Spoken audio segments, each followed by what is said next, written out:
Cezhraničná spolupráca obcí patriacich do Združenia gmín, povodia rieky Visloka a Prešovského samosprávneho kraja pri zvyšovaní odolnosti voči prírodným katastrofám v dôsledku klimatických zmien posilnením spolupráce záchranných zložiek v oblasti krízového manažmentu v rámci programu Interreg Poľsko Slovensko 2021 až 2027 spolufinancovaného Európskou úniou.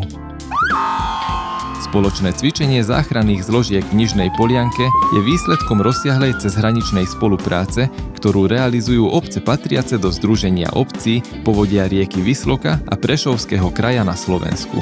Táto dôležitá iniciatíva, realizovaná v rámci programu Interreg Poľsko-Slovensko a spolufinancovaná Európskou úniou, má jeden hlavný cieľ – zvýšiť odolnosť nášho pohraničného regiónu voči prírodným katastrofám a zlepšiť krízový manažment. Nikto z nás si nezelá krízu, ale krízy patria k životu. Môže sa stať akákoľvek situácia, požiare alebo záplavy, snehová kalamita a podobne. Musíme byť pripravení a musíme si aj uvedomiť, že na Slovensku až 44% ľudí žije v pohraničí a veľká skupina ľudí žije práve v slovensko-poľskom prihraničí.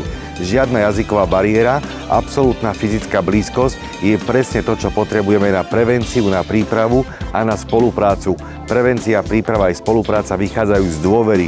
A keďže si veríme, preto je tu aj dnešný projekt a preto sú tu ďalšie cvičenia, ktoré musíme pripraviť do budúcna, aby sme vedeli predchádzať akýmkoľvek krízam, ktoré môžu nastať. Pre hasičov z oboch strán hranice to bola príležitosť otestovať moderné vybavenie zakúpené z prostriedkov Európskej únie a preveriť si vzájomnú súčinnosť pri hasení náročných lesných požiarov. Mówię o współpracy pomiędzy służbami, ale współpraca to z jednej strony to, co w projekcie chcieliśmy zrobić, czyli wyposażyć odpowiednio te jednostki, ale przede wszystkim nauczyć ich współpracować, a tylko trening czyni mistrza, więc te ćwiczenia, które dzisiaj kończą cykl ćwiczeń w ramach tego projektu, myślę, że będą takim ważnym, kulminacyjnym punktem. Suché a horúce podnebie robí lesy náchylnejšími na vznik požiarov ako v minulosti.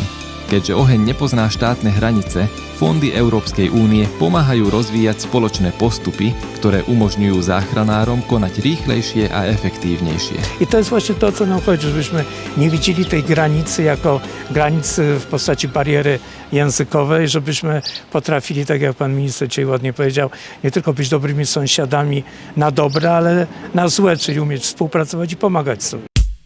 Cvičenie bolo rozdelené na dve časti. Všetko sa začalo teóriou, pretože účinné hasenie lesa si vyžaduje dôkladné pochopenie správania sa ohňa. Hasiči analyzovali faktory potrebné na vznik požiaru, ako je palivo. V tomto prípade vysušená podstielka a ihličie, ale aj prístup kyslíka a zdroj tepla. Diskutovalo sa o rôznych typoch hrozieb, od hĺbkových požiarov cez vrchové až po požiare podrastu, čo bolo hlavným zameraním cvičenia. Zohľadnili sa aj poveternostné podmienky, ktoré majú kľúčový vplyv na rýchlosť šírenia plameňov. Čiže takéto cvičenia sú veľmi potrebné, nielen v rámci územia Slovenska, Poľska, ale aj transhraničné, kde si vieme vymieňať tie skúsenosti a zdieľať tie naše jednotlivé postupy práce pri hasení požiarov, pri povodňových aktivitách alebo pri rôznych katastrofických scenároch. V praktickej časti museli hasiči zvládnuť simulovaný rozsiahly lesný požiar. Pri operácii bol použitý moderný dron. Letecké snímky, prenášané naživo na veliteľské stanovište, uľahčili lokalizáciu ohniska v hustom lese.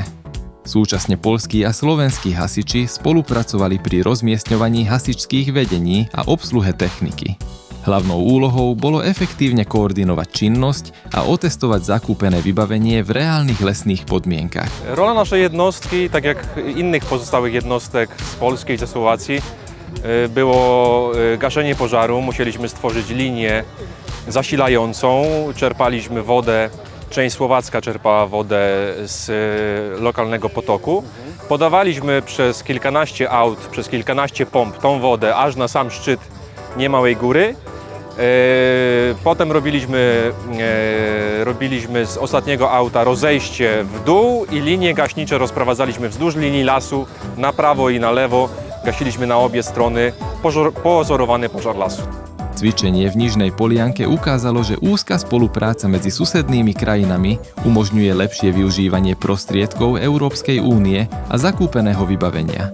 Cvičenie sa skončilo zhrnutím aktivít a balením techniky, ktorá je teraz pripravená na použitie pri skutočných núdzových situáciách. Čiže takéto cvičenia sú veľmi potrebné nielen v rámci územia Slovenska, Poľska, ale aj transhraničné, kde si vieme vymieňať tie skúsenosti a zdieľať tie naše jednotlivé postupy práce pri hasení požiarov, pri povodňových aktivitách alebo pri rôznych katastrofických scenároch.